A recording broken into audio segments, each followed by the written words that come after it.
What's up guys, Steve here. Welcome back to my page where we're talking about Turo and our fleets and how to make it run as smoothly as possible. Real quick, I'm just gonna give you a little update on what's going on with my fleet. Before we get into it, like, subscribe, all that stuff down here, and hopefully you don't get motion sickness from me holding the camera. I ain't high dollar, and I don't have a camera guy. So it's me, I'm doing selfie style. So let's get right into it. Sorry, it's a little bit echoey here, but I would like to introduce you to, I don't know if I think I'll just call her like the Silver Fox. How's that go? So it's a 2011 Mazda 6, and this thing's got about 90,000 miles on it.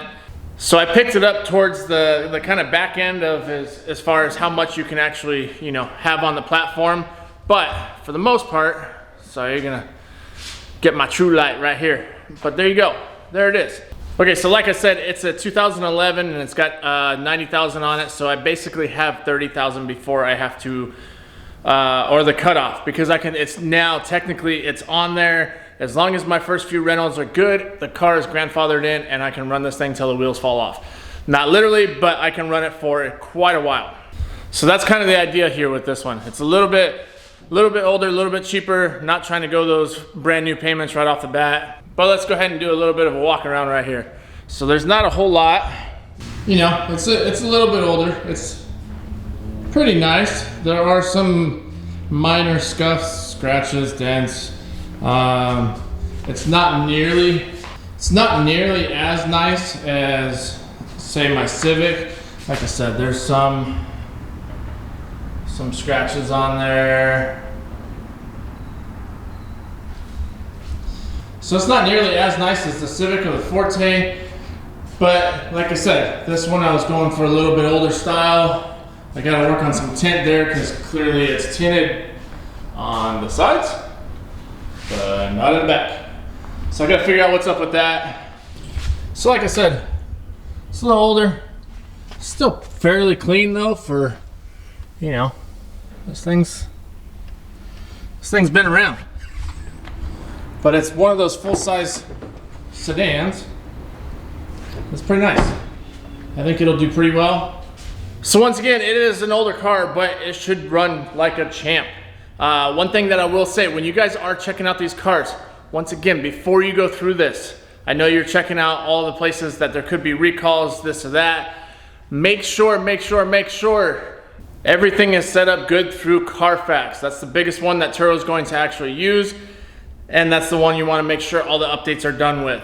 The other thing, when you're going through these things, check out everything. Like the tires, just go front to back over everything. This one right here, I'm not gonna lie, it had 2014 tires on it. Out here in Arizona, that's no good. That's no bueno. That means, I guarantee the first trip that this thing does, tires are gonna blow. They're dry rotted on the side.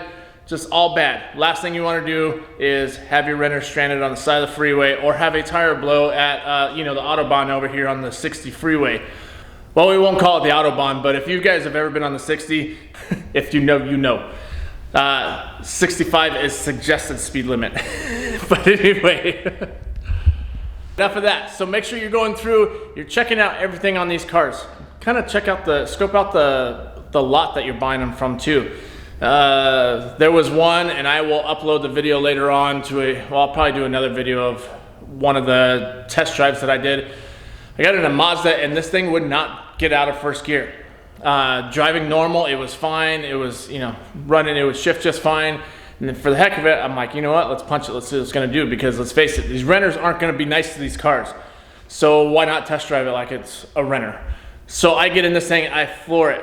Well, throttle sticks about 3/4 of the way through, it kind of gets hung up, and then all of a sudden it just pop right through, and then it just tacked out at $6 grand, just going nah. Yeah, just like that.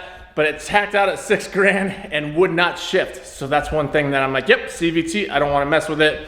I know I can mess with it, but right off the bat, that's not something I want to try and mess with, right out the gate. So then I came over here and basically found this Mazda 6, which I think this thing will do really good on the platform. And we'll just go ahead and call it what it is. This thing is gonna be my shooter. Now, if you guys are new to the Turo platform, basically your shooters are the ones that you're gonna send it out, and it's gonna be gone as much as possible throughout the month. You don't ever wanna see this car again, except for pulling it off the platform to do your normal services, maintenance, everything like that, to keep this car as legit as possible for the renter.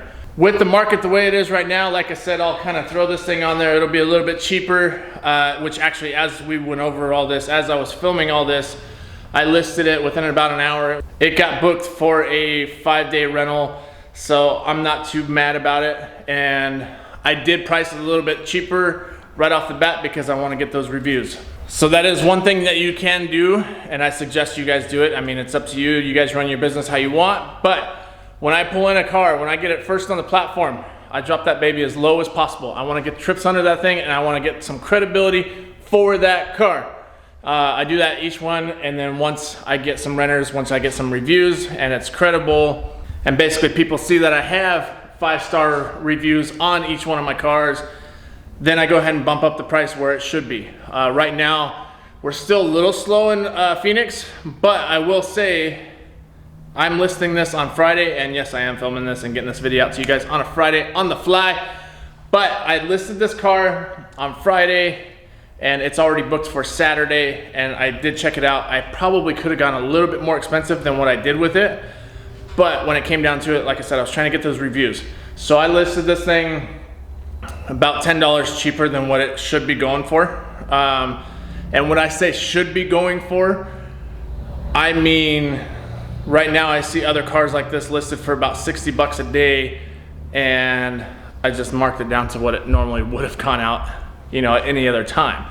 So it's not even really marking it down that much. It's just a little bit lower, which realistically, I probably didn't even have to do that, because before I started even listing this thing, I went through and checked the dates and what was available for the next weekend or this weekend or the next 4 days. Regardless, I did my whole, you know, research before I put a price on it, and I said, okay, I probably could list this thing for, you know, some stupid amount, and somebody's gonna pay for it because somebody's gonna be hard up and needs a car. But I'm like, you know what, if I can treat the customer right off the bat, it's hopefully I'll get a return customer later on because they know that I took care of them, and I basically didn't just take advantage of the fact that there's no cars on the platform. So legit, there was no cars within that time frame that I was checking that were under $70, which is, it blows my mind. So one of a couple things: either my market is severely underserviced, or people just aren't that trusting of Turo and they don't want to quite go that route. But I will tell you, on an average day, I can choose any date farther out, and I have 200 plus cars to choose from. And basically, by the time it gets to that last minute booking, it is usually between 0 and 5. So we will say that cars are moving. We can give them that. So I'll go ahead and say that cars definitely are moving, and people do trust the platform, and we are just very underserviced. But that's just me. I could be off with this.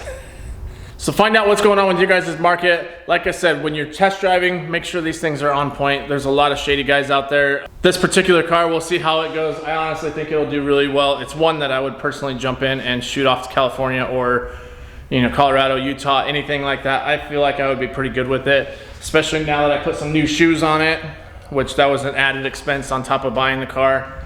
The window tint will be another added expense, but it's Arizona. I just kind of feel like, I mean, I don't have to. I just do it just to, I'd like it. I know I like it. I know y'all like it. My renters will like it. And then once again, like I said, it's a cheaper car. So there are a few things messed up with it. There's some paint, but whatever. I know the motor's strong. I know the tire's good, brakes good, and this car will just be gone. At least that's the hopes. So anyhow, hope this helped out a little bit.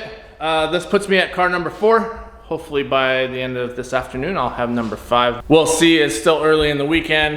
There's a couple other cars that I was scoping out, which if you guys know, you know. Trying to find a used car right now is ridiculous. It's super hard. Everybody's wanting top dollar for it. Put it this way, I had a guy at a dealership, and of course I know, if you're going to a dealership, it's like it's all bad, but I had a guy at a dealership, he was wanting almost 10 grand for a 2009 Toyota Camry. It's like, come on, man. This thing had a little over 80,000 miles on it, and the only thing I can think of was, it's great. It came from an elderly couple, and it was very well taken care of. It was always garaged, but dude, you guys want gold for that thing. Almost 10 grand? 10 grand for a 12-year-old car? Come on, man. So just kind of, you know, it's gonna take a little bit of time. You gotta work at it. You always gotta be searching, check that Facebook, be keeping tabs on that OfferUp, on Craigslist, on cars.com. There are definitely deals out there. It may not be the best deal, but you can definitely find cars where you're not gonna buy them and be upside down right off the bat. I know at any point I can basically flip this car as soon as I needed to if I had to do it after this next rental, and I am good. I'll be free and clear. The only thing I might be out would be, I wouldn't even say tires, because that's just gonna be in the price. But that's what I'm saying. Just make sure these cars are being bought at a right price. You don't want to be upside down on it right off the bat, and then now you have to get the gap, or you're losing cash because you bought it cash and then you couldn't sell it for as much cash as you put into it. So just be real careful how you do that. Once again, like I said, like, subscribe. Hope this helped out, and we will catch you guys on the next one. Good luck with growing your fleet, and I hope to see y'all out there. Later.